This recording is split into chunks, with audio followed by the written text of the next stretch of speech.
আসসালামু আলাইকুম। আশা করি সকলে ভালো আছেন। আলহামদুলিল্লাহ আমিও ভালো আছি। এই দেখেন আমাদের শাহেন শাহ চুপটি করে বসে আছে।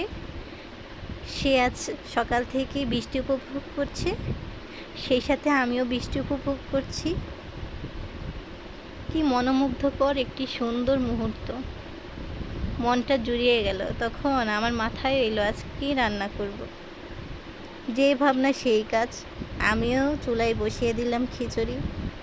বৃষ্টিতে খিচুড়ি না হলে তো চলেই না।